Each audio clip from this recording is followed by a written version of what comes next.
Hello guys and welcome to today's video where I have decided to do an art story thing just because I lack motivation and I don't really have anything else to do right now. So basically in today's we are going to be talking about, bad things people have said to you kind of situation. Now if you are an OG of my channel and you were around in 2023, then you'll remember that there was some drama that I mentioned with head trauma. Now, of course, that's part 2, so if you remember that, great. If you weren't around for that, don't worry, I'll be telling the whole story today. So as I already mentioned, I had some head trauma from when I was growing up. And the first one was when I was 6 years old.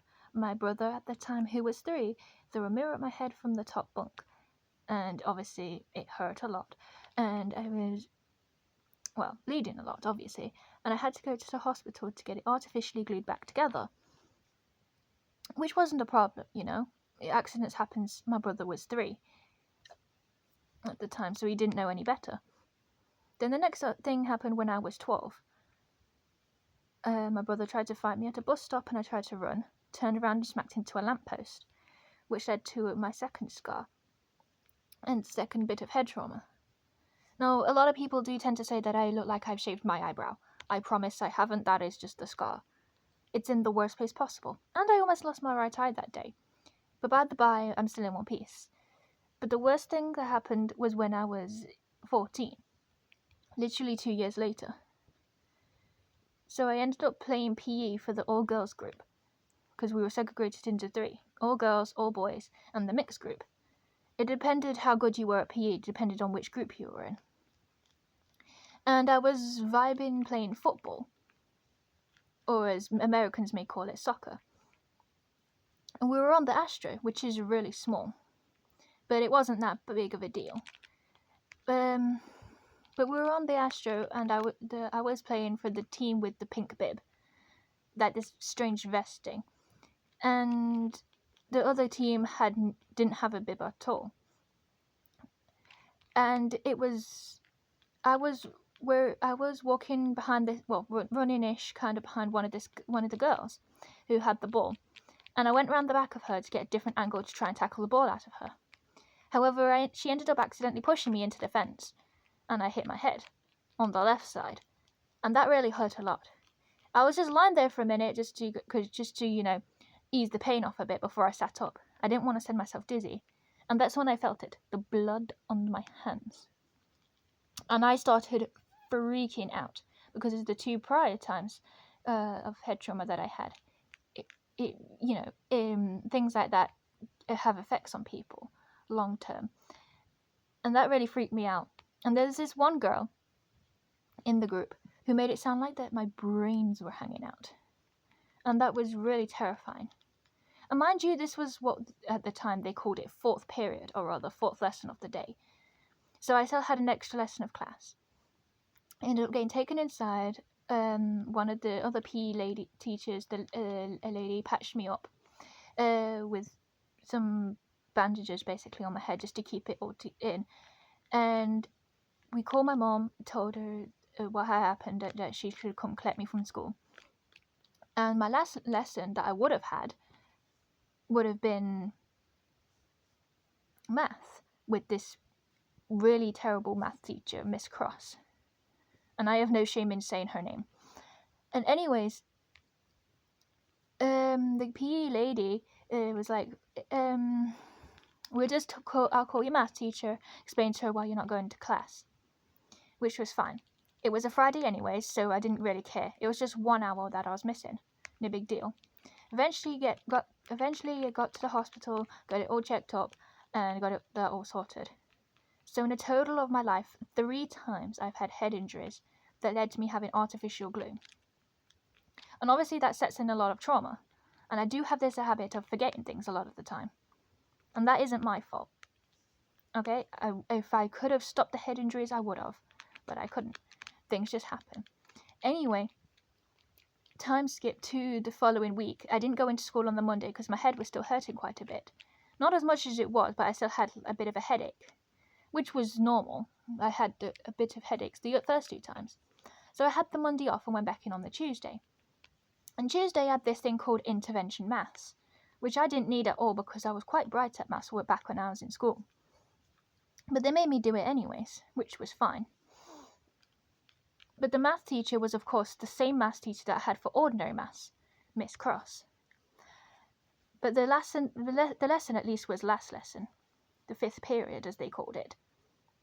So I didn't have to worry about that for ages, until that class came. Now, mind you, that entire day I had been wearing a beanie around the school, and the head teacher allowed it, because I don't want people staring at the mark on my head, which was clearly visible because of the artificial glue. And I didn't want people to judge me and all that, and it was really sensitive. It couldn't get wet, otherwise that could reopen the scar. So unfortunately, that whole week I couldn't wash my hair. And that happened with the other 2 times as well. But by the by, I finally get to the math class, and all the other teachers seemed fine with the fact that I had the hat.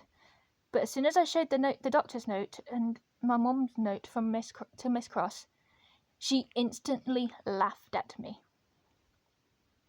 She found it hilarious that I had cut my head open and that I had done what I did. She was laughing like it was just, like a 5-year-old just tripped over in the park.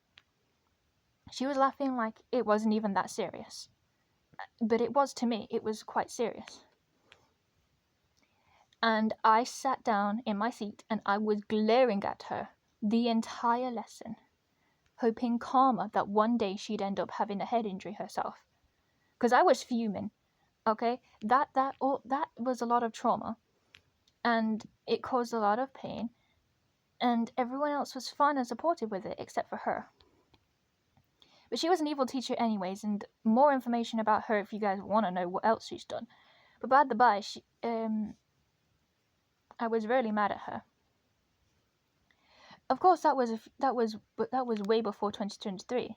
So time skip to 2023.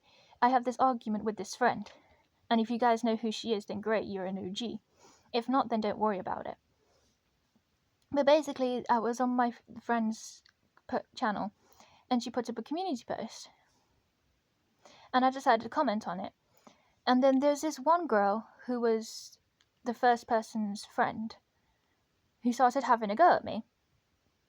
And all person A did was just watch the conversation unfold. She didn't want to pick a side. She was sat there hearting comments from both me and the person who was being mean to me. And when I asked her about it, she said she couldn't choose between her 2 friends. And I said, I understand that, but you can literally see that this girl just targeted me for no reason. Eventually, girl B had stopped targeting me, and girl A just continued to say that she couldn't choose between her 2 friends, even though she sat watching the whole conversation. So eventually, girl A apologized, and it was all brushed under the bus. Or so I thought. The next morning, I wake up to a comment on that exact same community post of girl A, saying that I was using my trauma for an excuse. Because basically, at some point the day before, she mentioned something that I couldn't remember and that I forgot. And as I mentioned, because of my head injuries, I do tend to forget some of the time. And it's just not my fault. I forget a lot. I am known to be a forgetful person. And mind you, I had told her about my head trauma, basically, not into detail, before the whole argument started. I told her basically that I had head trauma and I forget things a lot, and she was fine with that. But on this particular occasion, she brought it up and she said that I was using my trauma as an excuse. And I thought she understood. She was supposed to be my best friend and on my side. I then took a screenshot of the comment, and I reposted it on my YouTube, explaining to everyone the situation. And a lot of people did take my side, but there was a few people that did take her side, saying that she was innocent. And may I just add that this person claimed to be religious. Now, I don't really know much about religion and aspects of that, due to the fact that I'm not religious myself. But I don't think that a religious person would come out with something like that. But that's just me. Because I'm not judging, I'm not religious. But you guys can tell me if you know anyone who is religious. But she came out and said that I was using my trauma as an excuse. And that sent me spiraling out in a load of emotions. It was a lot to deal with and very traumatic that someone accused me of using my head injuries as an excuse for forgetting things. And it is not my fault, and I really do tend to forget things a lot of the time. And that entire year, I was freaking out every time I forgot something. Like, I had this other friend, let's call him person C, sorry. And I once forgot something to him, and because I forgot, I started freaking out. I was like, please don't say my trauma is an excuse. I was freaking out because of what person A had said. And honestly, I was scared that everyone would think I'm using my trauma as an excuse. Hopefully, he said, I know you're not using your trauma as an excuse. Which was good, but I still couldn't help that freak out, if you guys know what I mean. And what she said ended up spiraling out of control. There was a lot of drama on YouTube, and if you remember, you remember. If you don't know, then you don't have to worry about it. But I still have the screenshot evidence to this day of where she called my trauma an excuse. So if you guys want to see that again at some point, I'll be more than happy to show you all.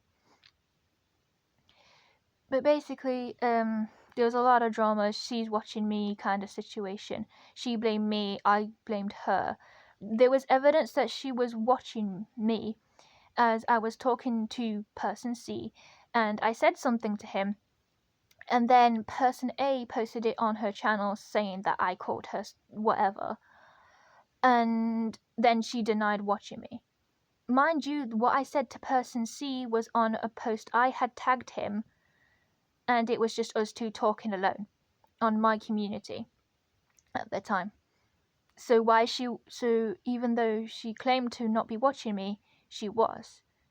It's not like we were talking on her account or anything. It was on my community. So she was clearly watching me. And there was a whole lot of drama with this one random person that I didn't know. Let's call them person D. They got involved. They were asking what was going on. So I explained the situation because they only heard the story from person A. And I explained the situation, and then they got on my side. And I had like a whole mini army